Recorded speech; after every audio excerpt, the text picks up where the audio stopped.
Welcome to my YouTube channel, Tony Su Vega, your feng shui guru and paranormal expert. Bago natin ipagpatuloy ang ating content, binabati ko muna ang lahat ng ating mga subscribers, followers, likers, supporters, sharers, at lahat ng tumatangkilik ng ating channel, Tony Su Vega. Kung hindi ko kayo nababati dito, magsalita lang kayo sa comment o mag-comment kayo para kayo ay mabati ko. Una kong binabati si George Cabrera, Robert Cerezo, si Josephine Katindig ng Bulacan North,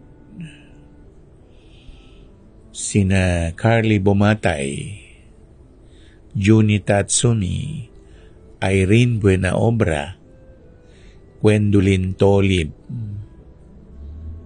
sila Simple Bass, at marami pang hindi ko nababanggit ang mga pangalan, especially those subscribers who belong to other nationalities who do not understand Tagalog or Filipino, like those people from Russia whom I cannot read their names. I'm very much grateful to all of you.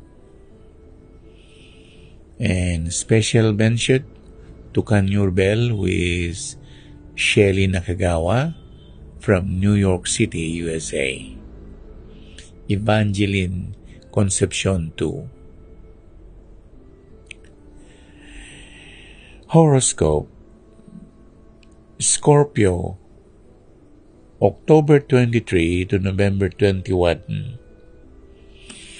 Today is Wednesday, October 25, 2023. Sa love aspect, nakuha natin ang 8 of Wands. Ang ibig sabihin, yung 8 of Wands nagsisimbolo ng biyahe, mabilis, hindi makupad, hindi babagal-bagal. So, ang ibig sabihin ng love aspect na ito ay may kinalaman sa pagmamahala ng partner na hindi nag-aatubili na ibahagi ang kanilang damdamin sa isa't isa. Sa ating karir, nakuha naman natin ang baraha na number 14. So ito ay nagtutukoy doon sa mga panahon na kailangan natin mag-ingat. Kung ito man ay ang tore o yung isa pa yung baraha na nagtutukoy sa panahon ng Sagittarius, yung Temperance. Ang Sagittarius ay mula November 22 to December 20 or 21. Sa iba kasi 2021 Yung 21 Capricorn na. So kung Temperance, ang ibig sabihin nito, ang iyong karera o ang iyong buhay may trabaho ay hindi naman nanganganib pero merong medyo kabagalan sa pag-angat sa iyong posisyon.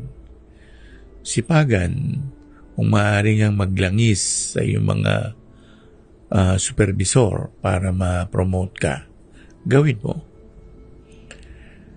Sa daigdig naman ng kalakalan, pagbabagal, kailangan mag-leafletting, mag-house to house. Ang tawag nga nila ay community service. Uso na yan ngayon. Kahit ng mga malalaking kumpanya, nagko-community service kuno-kuno, pero yon ay sales call. Cold Sales call ang tawag. Money and opportunities. Nakuha natin ang barang The Magician na normal. So, ang ibig sabihin to, agad-agad, immediately, ngayon na, ASAP. Ang oportunidad ay nasa tabi-tabi lang. So, kailangan mong maging alerto, bilisan mong pagkilos. Sabi nga namin, kapag tumanggi ka sa isang shooting, pelikula man o ano, 100 doon ang kapalit mo. Kaya huwag kang patumpik-tumpik. Kung maaari, kung ikaw ay tinawagan ng handler o tinawagan ng network, kailangan mong agapan yon. Life coach. Sa life coach natin, nakuha natin ang barang 8 of Cups na baliktad. Ang 8 of Cups ay sumisimbolo sa kasal o kasalan.